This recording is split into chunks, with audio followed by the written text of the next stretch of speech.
Good day everyone. My name is Paul Christian Alberto and we are Group 1 and this is our group group presentation on gender and equality. Good day everyone. My name is John Paul King from Group 1. Republic Act number 10 10361, Domestic Workers Act or Batas Kasambahay.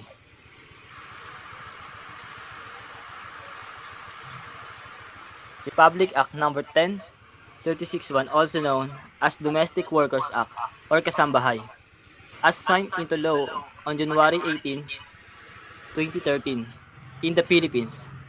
This this landmark legislation aims to protect the rights and promote the welfare of domestic workers, also known as kasambahay.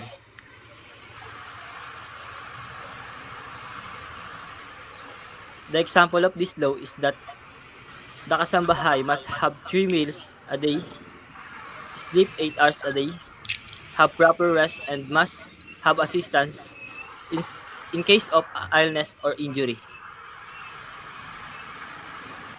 Republic Act number 9501, Magna Carta for Micro, Small, and Medium.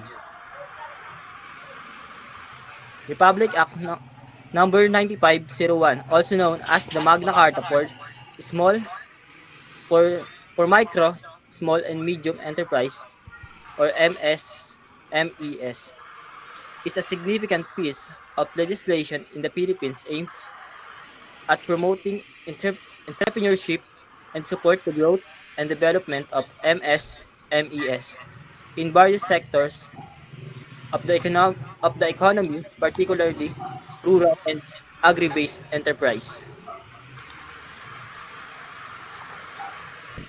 One example of the act is the requirement that eligible MSMES are entitled to a share of at least 10% of the total procurement value of goods and service supply to the government annually.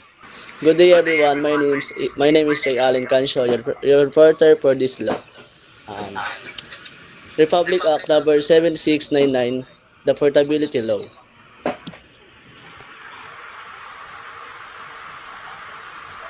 This act this act institutes a limited portability scheme in the social security insurance systems by totalizing the workers' creditable services or contributions in each of the systems. Specifically, the Government Service Insurance System or GSIS and the Social Security System or SSS.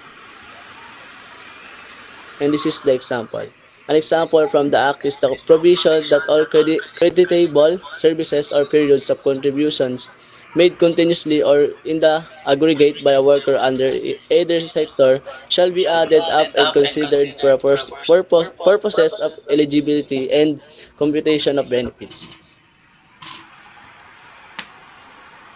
The second one is Republic Act Number 7655, an act increasing the minimum wage of house helpers, amending for the purpose Article 143 of Presidential Decree Number 442. Republic Act Number 7655, also known as the Minimum Wage for Household Helpers Act of 1993, was enacted to increase the minimum wage of household helpers or kasambahays in the Philippines. The act establishes a minimum wage for domestic workers, ensuring they receive fair compensation for their labor.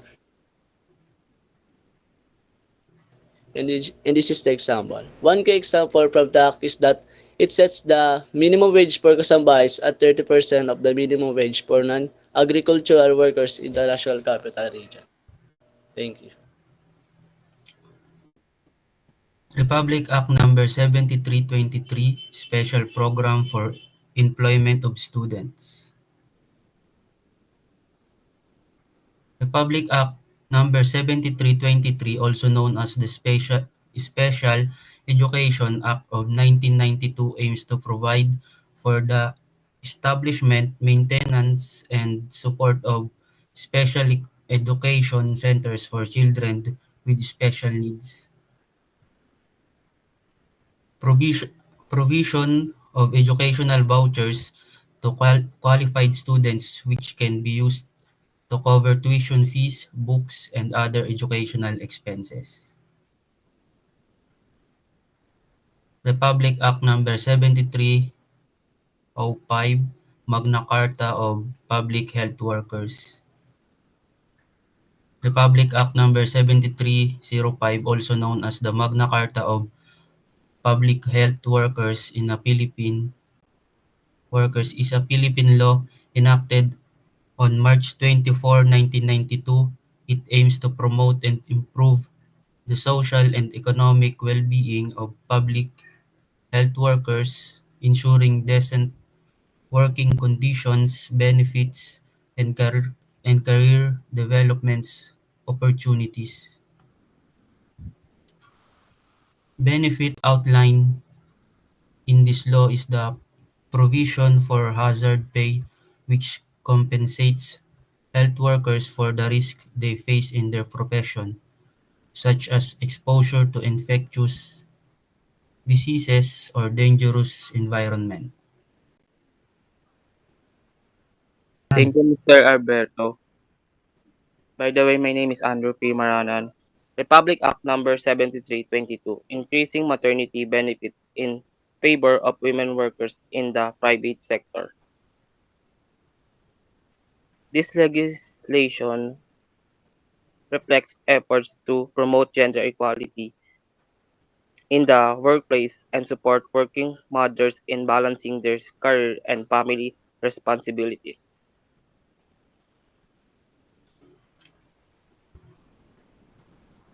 A pregnant worker with at least 6 months of employment may take a paid maternity leave lasting 60 days for a normal delivery or 78 days for a cesarean section with full compe- compensation determined by the worker's average monthly earnings. The Public Act Number 6972, Barangay Level Total Development and Protection.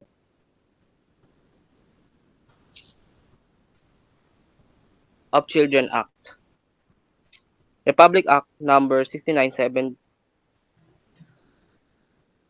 Republic Act Number 6972, also known as Barangay Level Total Development and Protection Act of 1990. It provides for the organization and mobilization of barangay residents to address social, economic, and environmental issues within their communities. Implementation could involve initiatives aimed at enhancing the general well-being of locals in barangay that concentrate on liv- livelihood programs, health services, education, and community safety. Republic Act number 16, Republic Act number 6938, Cooperative Code of the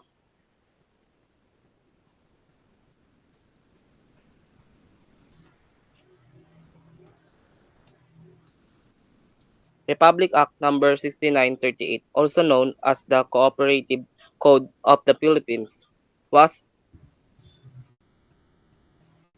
enacted in March 1990. This law provides for the creation, organization, registration, and regulation of cooperatives, aiming to empower individuals, particularly those in the marginalized sectors, through collective efforts. One example of a cooperative in the Philippines is a farmers cooperative where farmers pool their resources and collectively engage in activities such as purchasing agricultural inputs, processing, and marketing their produce and assessing financial services. Thank you. Good good day everyone. My name is Arlon Kitvela and I'll explain about this law. Republic Act number 8042, Migrant Workers and Overseas Filipinos Act of 1995, Gender and Equality. Otherwise known as the Migrant Workers and Overseas Filipinos Act of 1995. As amended, further improving the standard of protection and promotion of the welfare of migrant workers, their families, and overseas Filipinos in distress and for other purposes. One key example from the Act is the provision that the government shall deploy and or allow the deployment only of skilled Filipino workers as soon as practicable. Republic Act number 7882, Provision of Assistance to Women. Republic Act 7882, Provision of Assistance to Women, engaging in micro and cottage business enterprises and for other purposes. An act providing assistance to women engaging in micro and cottage business enterprises and for other purposes. This law, known as an act providing assistance to women engaging in micro and cottage business enterprises and for other purposes, aims to support Filipino women entrepreneurs involved in small-scale businesses. Republic Act number 7877, Anti-Sexual Harassment Act of 1995. RA 7877, an act declaring sexual harassment unlawful in the employment, education or training environment and for other purposes was enacted on February 14, 1995 and became effective on March 5, 1995, 15 days after its publication in the Malaya and Times Journal on February 18, 1995.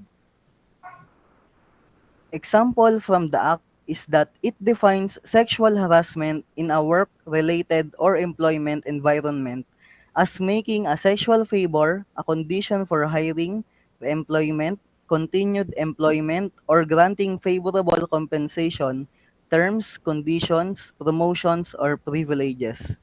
That's all for me. Thank you. Hi, good day everyone. My name is Luis Angelo Dabul, and I'm the reporter in this slide. Republic Act number 8291, Government Service Insurance.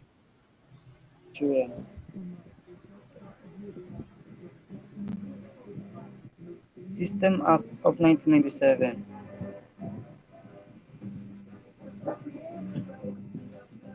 The Government Service Insurance System Act of 1997 establishes of Government Service Insurance System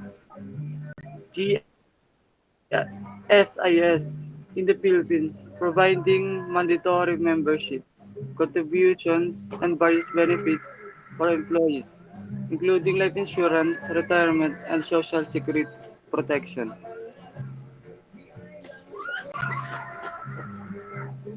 Example from the act is that it is defined sexual harassment in a work-related or employment environment as making sexual favor a condition or granting favorable compensation, terms, condition, promotion, or privilege. Republic Act number 8289, Magna Carta for Small Enterprises. Republic Act number 8289 strengthens the promotion and development of small and medium-scale enterprises in the Philippines by establishing the Small and Medium Enterprises Development Council, providing financial options through the Small Business Guarantee and Finance Corporation, and mandating lending institution and to allocate to certain percentage of the loan portfolio for SMEs. This law aims to create a support environment for SMEs, recognize their critical role in economic development and job creation in the Philippines. Hello, I'm Carl Pagapong. Okay, so Republic Act number 976 declaring 1997 as anti-migrant trafficking year. Republic Act 976, an act appropriating the sum of 250,000 pesos to cover deficiencies in the appropriations for the office of the President of the Philippines. This act ensures the safe and responsible use of explosives in the Philippines, balancing the needs of industry with imperative to protect public safety and security. Republic Act 8187, Paternity Leave Act of 1996, an act granting paternity leave of 7 days with full pay to all married employees in the private and public sectors for the first 4 deliveries of the legitimate spouse with whom he is cohabiting and for other purposes, Section 1. This law allows fathers to take time off from work to attend to the needs of their spouse and newborn child, promoting family bonding and support during the crucial postnatal period.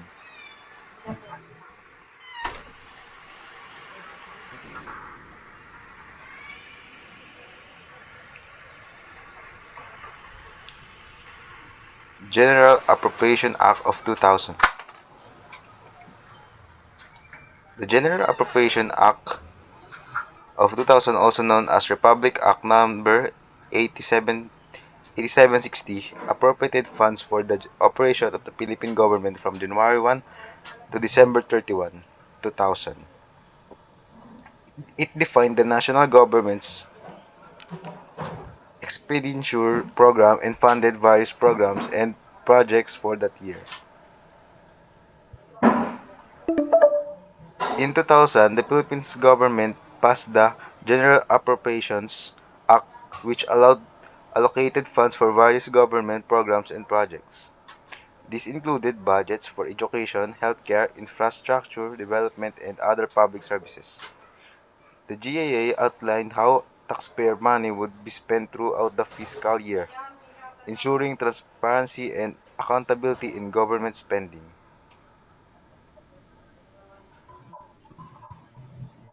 Hi everyone, my name is Neil Bustonera. Senate Bill 689. Senate Senate Bill number 689, as also known as the Anti-Discrimination Act, was introduced in the 18th Congress of the Philippines by Senator Francis Pangilinan. The bill aims to prohibit discrimination of the basis of sexual orientation and gender identity or expression SOGI, and provide penalties for such acts, requiring government agency and private companies to establish diversity programs to prevent SOGI based human rights violation.